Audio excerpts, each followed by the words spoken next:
बिहार के राजनीतिक गलियारों से कुछ अपडेट निकल करके आई है, जिसको देख करके, जिसको सुन करके, जिसको जान करके आपको ताजुब होगा। आपको बताते चले कि पहला अपडेट यह है, सिवान के पूर्व सांसद मरहूम डॉक्टर शहाबुद्दीन की पत्नी और उनके पुत्र यानी कि हिना साहब और ओसामा साहब का पुनः घर वापसी हो गया है, यानी कि वे लोग राजद ज्वाइन कर लिए हैं। वहीं पर आपको बता दें कि बिहार में उपचुनाव चल रहा है। आपको पता है कि छठ दिवाली के मौसम में जहां जहां उपचुनाव चल रहा है, वहां पर छठ और दिवाली चुनाव प्रचार को एक तरीके से कह सकते हैं कि प्रभावित कर रहा है। तीसरा अपडेट यह है कि भारतीय क्रिकेटर ईशान किशन के पिता प्रणव पांडे, जो कि जदयू में शामिल हो गए हैं, और आरसीपी सिंह, जो जदयू के कदावर नेता कहे जाते थे, उन्होंने अपनी एक राजनीतिक पार्टी बना ली है, जिस पार्टी का नाम है आशा, अंग्रेजी में एएसपी यानी आप सबकी पार्टी। वहीं पर आपको बता दें कि गिरिराज सिंह का यात्रा चल रहा है, स्वाभिमान यात्रा, जो दरभंगा से शुरू हुआ है, और उसी यात्रा के दौरान अररिया के सांसद प्रदीप सिंह ने यह कह दिया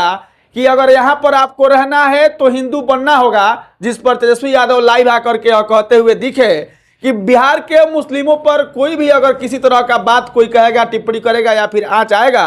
तो सबसे पहले तेजस्वी यादव उसके लिए खड़े रहेंगे। आपको बताते चले कि भाकपा माले का 16 अक्टूबर से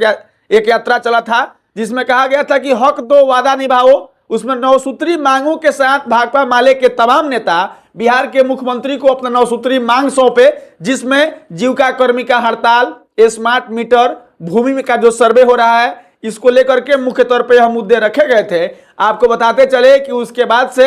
4 विधानसभाओं में जो उपचुनाव हो रहा है, वहां पर एनडीए और महागठबंधन के बीच नहीं, बल्कि कह सकते हैं कि तीसरे मोर्चे के तौर पर प्रशांत किशोर की 2 अक्टूबर की बनी पार्टी जनसुराज पार्टी भी फाइट कर रही है। और आपको बताते चले कि ये चारों उपचुनाव लोग कह रहे हैं कि आने वाले 2025 का विधानसभा चुनाव का सेमीफाइनल है। ये 4 विधानसभाओं का चुनाव और परिणाम यह तय करेगा कि आने वाले 2025 के विधानसभा चुनाव में परिणाम क्या होगा। आपको पता होगा कि छपरा, सिवान, गोपालगंज का कह सकते हैं कि बॉर्डर है भगवानपुर बाजार, जहां शराब कांड की वजह से रिकॉर्डेड लगभग 37 लोग मरे हैं। हालांकि वहां के आम लोग बताते हैं कि मरने वालों की संख्या अधिक थी, लेकिन खबरों में और सरकार के आला अधिकारी उसको दबाकर छिपाकर 37 तक रोक दिए हैं। और इस तरह का शराब कांड आप देखे होंगे जब से शराबबंदी बिहार में हुआ है, यानी कि 2016 से लेकर के आज तक लगभग 1100 ऐसे लोग हैं जो शराब की वजह से मर गए हैं। लोग इस पर बार बार आरोप लगाते हैं और कहते हैं कि आने वाले समय में नीतीश कुमार को और सरकार के लोगों को इस पर बैठकर समीक्षा करना चाहिए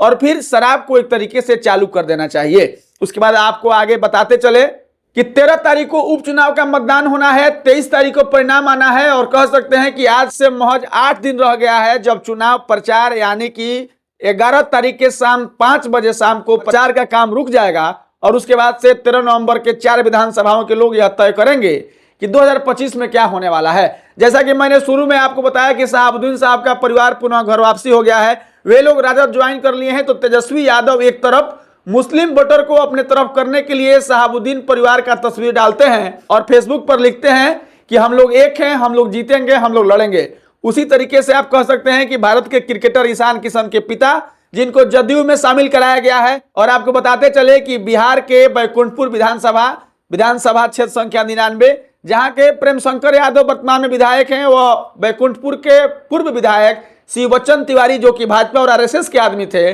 उनके प्रतिमा पर माल्यार्पण करके एक तरह से बैकुंठपुर के राजनीति के सरगर्मी को बढ़ा दिया है। आपको बताते चले कि विधानसभा का चुनाव होना है, अलग अलग नेता, अलग अलग पार्टी और अलग अलग तरीके से फील्ड में दौरा कर रहे हैं। टिकट का बंटवारा अभी होना है अलग अलग गठबंधन में, यानी कि एनडीए में और महागठबंधन में सीटों का बंटवारा पर अभी बात चल रहा है। लेकिन